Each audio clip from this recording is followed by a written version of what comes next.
Clause 3 के अंदर ये इस मिनी बजट का असल में मगज़ है, इसके अंदर ही सारा कुछ शामिल है जिसका बराह रास्त अवाम के ऊपर और मईशत के ऊपर बहुत बुरा असर पड़ेगा। अभी वज़ीर ख़जाना साहब फरमा रहे थे कि ये नागुज़ीर था चूँकि मईशत की हालत उन्हें अच्छी विरसे में नहीं मिली थी। मैंने कल इनकी गैर मौजूदगी में कुछ इनके बजट तकरीर से इक़्तिबास पढ़ के सुनाया था। चूँकि ये अब यहाँ पर मौजूद हैं तो मैं दोबारा दोहराना चाहता हूँ कि मौसूफ़ वज़ीर ख़जाना ने इस ऐवान को आज से तकरीबन 6 माह पहले क्या ब्रीफिंग दी थी। आपने फरमाया था खासी काविश के बाद हुकूमत आखिरकार मईशत को इस्तेहकाम बख्शने और तरक्की की राह पर डालने में कामयाब हो गई है। आपने फरमाया था ज़राअत सनत की कारकर्दगी गैर मामूली रही है। आपने फरमाया था टैक्स वसूलियों में शानदार इजाफा हुआ है। आपने फरमाया था बरामदात अब माजी के मुकाबले में सबसे ज़्यादा हैं। तो जनाब स्पीकर, मैं बड़ा खुश हूँगा और ये ऐवान भी इस्तेहकाक रखता है कि जनाब वज़ीर ख़जाना साहब ये बताएं जिसका मुशाहिदा इन्होंने जून 2021 में हमें कराया था, आज जनवरी 2022 तक इन 6 माह के अंदर वो कौन सा स्कड मिसाइल है जो पाकिस्तान की मईशत को लगा है, जिसके नतीजे में इन्हें 350 अरब के इजाफी टैक्स कौम पर लगाने पड़े हैं। फिर इन्होंने कहा कि सिर्फ 2 अरब का इम्पैक्ट पड़ेगा अवाम के ऊपर, और उसी सांस में इन्होंने कहा कि 350 अरब की जो छूट है वो हम विड्रॉ कर रहे हैं। तो मैं ये समझने से कासिर था कि वो जो 350 अरब की छूट है क्या वो मुरीख से कोई मखलूक आके अदा करेगी या वो पाकिस्तान के अंदर ही पाकिस्तान की बिजनेस और पाकिस्तान के अवाम को अदा करना पड़ेगा।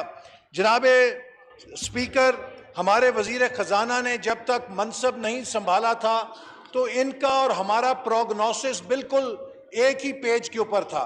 जब ये वजारत में गए तो बदकिस्मती से वो पेज फट गया। पाकिस्तान को इस हुकूमत ने मईशत को 2 पॉइजन पिल्स दी हैं।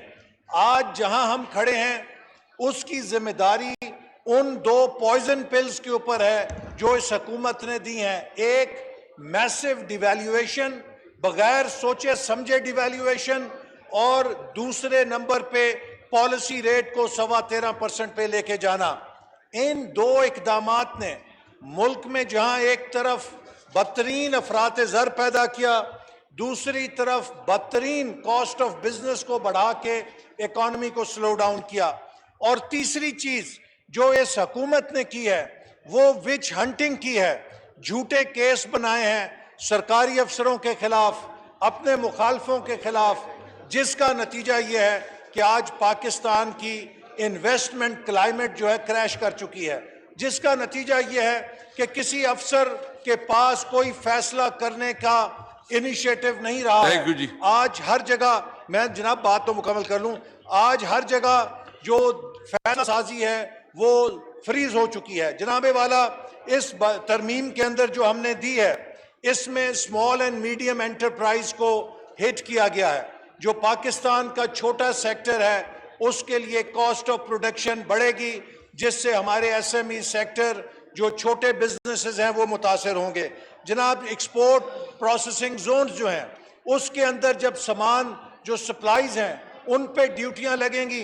एक तरफ तो हम चाहते हैं कि एक्सपोर्ट के लिए जोन्स बनाएं, सी पैक के तहत स्पेशल इकोनॉमिक जोन्स बनाएं, दूसरी तरफ जो मराहत हमने उन्हें दी हुई हैं जब उन्हें हम विड्रॉ करते हैं तो कोई इन्वेस्टर हमारे मुस्तकबिल में किसी ऐलान पे एतमाद नहीं करेगा।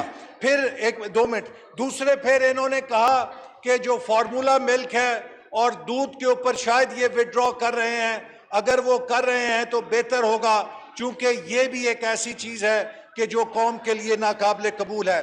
जनाब, पेट्रोल महंगा करके इन्होंने गाड़ी वाले को मोटरसाइकिल पे ला दिया, मोटरसाइकिल वाले को बाइसाइकिल पे ला खड़ा किया, और अब बाइसाइकिल भी महंगा कर रहे हैं। تو لوگ چاہتے ہیں یہ کہ Thank you پیدل جی. ہو جائیں. پھر میڈیکل اکوپمنٹ ہے, اس کے اوپر بھی ہم چاہتے ہیں کہ جس میڈیکل اکوپمنٹ پہ ڈیوٹیاں لگی ہیں, چونکہ لوگوں کو علاج کی ضرورت ہے, وہ واپس ہونی چاہیے. پھر اسی طرح بلاول بھٹو زرداری صاحب. کلائمیٹ چینج کی سمٹ پہ ہو کر آئے ہیں, رینیوبل انرجی کے اوپر, سولر کے اوپر ڈیوٹیاں, اس کو بھی واپس لینا چاہیے. میں ایک رورل ایریا کی نمائندگی کرتا ہوں, اور جناب اسپیکر میں کہنا چاہتا ہوں کہ زراعت ان کے اس بل سے متاثر ہوگی. جو بیج ہے اس کے اوپر duty, cotton seed, tunnel farming, greenhouses. ایک طرف ہم ویلیو ایڈڈ ایگریکلچر کی بات کرتے ہیں, دوسری طرف ہم ان چیزوں کو مہنگا کر رہے ہیں. پھر لیپ ٹاپ, کمپیوٹر اور آئی ٹی کے اوپر جو ڈیوٹی ہے, میرا خیال ہے کہ مسلم لیگ نون نے جو نوجوانوں کو لیپ ٹاپ دیے, یہ لیپ ٹاپ سے الرجک ہو چکے ہیں اور یہ چاہتے ہیں کہ لیپ ٹاپ کو اور مہنگا کیا جائے. کیا یہ ہمیں تختی کے دور میں لے کے جانا چاہتے ہیں؟ جناب اسپیکر, ہم تختی کے دور میں نہیں جانا چاہتے.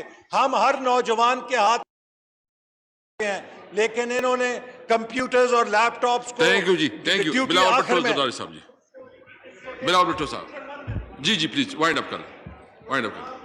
اگر ایک طرف ڈیجیٹل ریولوشن ہے, ڈیجیٹل ایج میں ہم نے جانا ہے, تو ڈیجیٹل سروسز کو آپ ٹیکس کر رہے ہیں, ڈیجیٹل اکانومی کو ٹیکس کر رہے ہیں, آئی ٹی کو ٹیکس کر رہے ہیں, لیپ ٹاپ اور کمپیوٹرز کو ٹیکس کر رہے ہیں. اس کا مطلب ہے کہ آپ ہمیں تختی کے دور میں لے کے جانا چاہتے ہیں. اور آخر میں سمجھتا ہوں کہ جو موبائل فون ہے, یہ صرف سمارٹ فون نہیں ہے.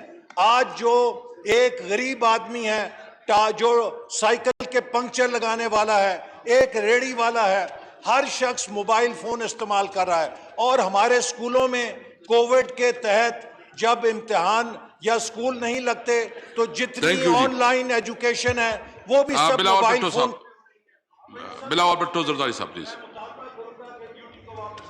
جی بلاول بھٹو صاحب. جناب اسپیکر, میں نے جو امینڈمنٹ